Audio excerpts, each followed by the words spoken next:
Picture अभी बाकी है। बहराइच हिंसा मामले को लेकर के 6 जो आरोपी है उन्हें पकड़ लिया गया है और इसके साथ ही 2 आरोपी इनकाउंटर में ढेर हुए थे, उन्हें चोटें लगी थी और पैर में गोली लगने के बाद अस्पताल में भर्ती कराया गया।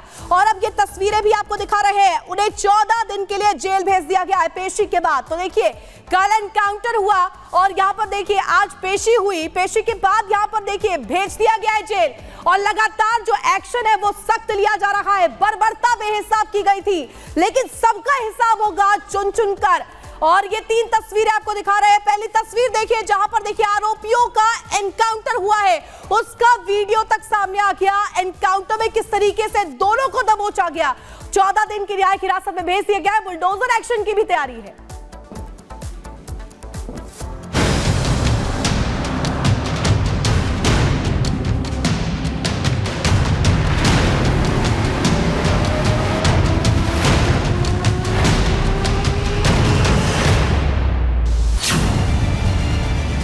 बहराइच के दंगाइयों हो जाओ सावधान।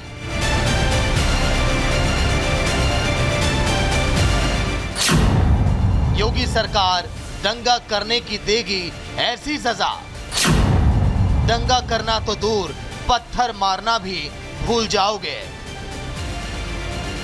बहराइच के दंगाइयों ने जब दंगा किया था तो सोचा होगा कि भीड़ में वो आएंगे, पत्थर गोली चलाएंगे, रामगोपाल की हत्या करेंगे और फिर आराम से नेपाल भाग जाएंगे। लेकिन वो भूल गए थे कि यूपी में योगी राज है और सीएम योगी का वचन ही है शासन।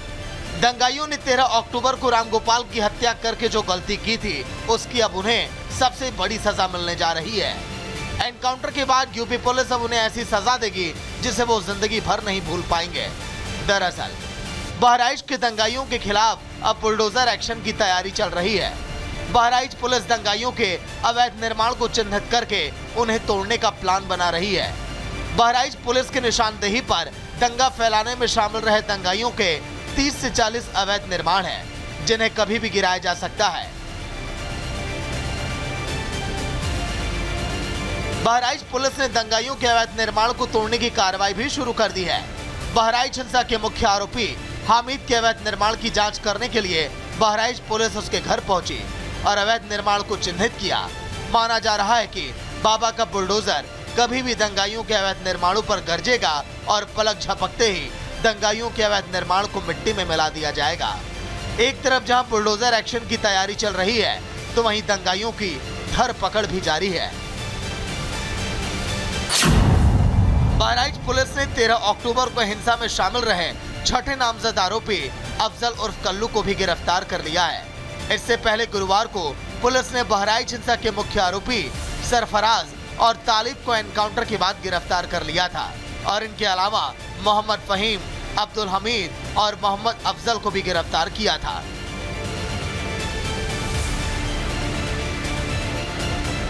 योगी की पुलिस बहराइच हिंसा के आरोपियों को ढूंढ ढूंढ कर सबक सिखा रही है, लेकिन बहराइच हिंसा में दंगाइयों के हाथों मारे गए रामगोपाल का परिवार पुलिस की इस कार्रवाई से संतुष्ट नहीं है। मृतक रामगोपाल की पत्नी ने एनकाउंटर के एक दिन बाद पुलिस पर गंभीर आरोप लगाए हैं। न्याय मांग रहे हैं, जो न्याय हमें मिल नहीं रहा है। पुलिस प्रशासन हमें न्याय नहीं दिला रही है। वो लोग घूस ले लिए हैं, उन्हें पकड़े तो ज़रूर हैं लेकिन उन्हें मारा नहीं गया है।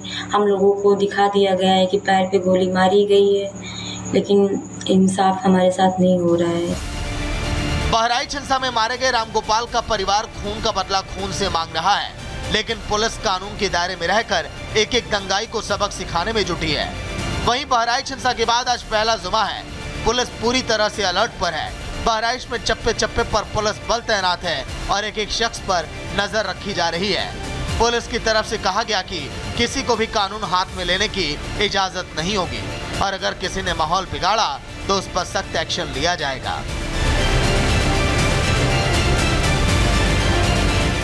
Bureau report.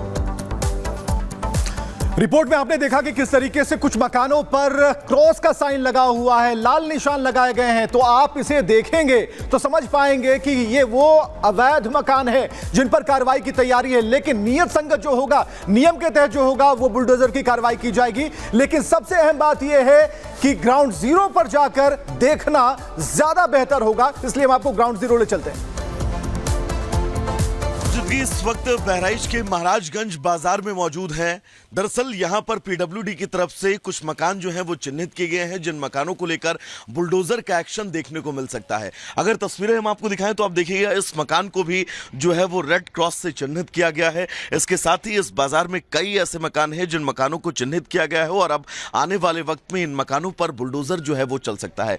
मेरे विजय सचिन, एक बार अगर आपको पीछे दिखाएंगे तो ये वो उस आरोपी का घर है जिस आरोपी को फिलहाल पुलिस ने जो है वो गिरफ्तार कर लिया है। और इस महाराजगंज बाजार में तकरीबन 30 से 40 ऐसी दुकानें और मकान हैं जिन मकानों को इस बुलडोजर एक्शन के तहत चिन्हित किया गया है। आने वाले वक्त में सर्वे किया जाएगा और सर्वे के बाद इन मकानों पर बुलडोजर एक्शन देखने को मिल सकता है। विजय सचिन के साथ में वैभव मिश्रा, रिपब्लिक भारत, बहराइच। तो सहयोगी वैभव की रिपोर्ट आप देख रहे थे, ग्राउंड पर क्या स्थिति है। और अब बड़ी खबर आपको बता दें, योगी की पुलिस लगातार एक्शन में है। योगी की पुलिस ने अब छठे आरोपी को भी गिरफ्तार कर लिया है। इससे पहले ही बीते दिन 2 आरोपियों का एनकाउंटर हुआ था, उन्हें चोट, यहाँ पे गोली लगी है। इसके अलावा अस्पताल में उन्हें भर्ती कराया गया, 14 दिन के लिए जेल भेज दिया गया है 6 आरोपियों को और ताबड़तोड़ एक्शन हो रहा है। लेकिन इसके बावजूद अब सियासत भी हो रही है। सियासत किस कदर हो रही है, रिपोर्ट में देखिए आप।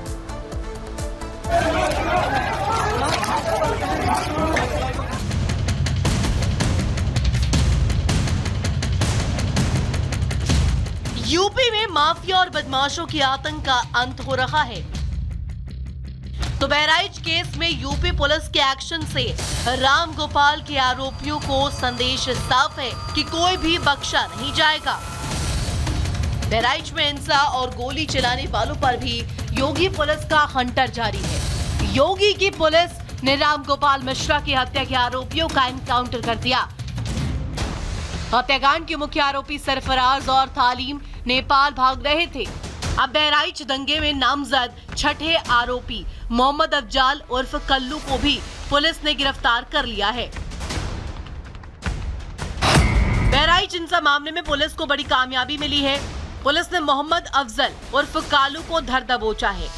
बहराइच के हरदी से अफजल को गिरफ्तार किया गया। अब तक 6 नामजद आरोपियों को गिरफ्तार किया गया है। मुख्य आरोपी सरफराज और तालीम भी धरे जा चुके हैं।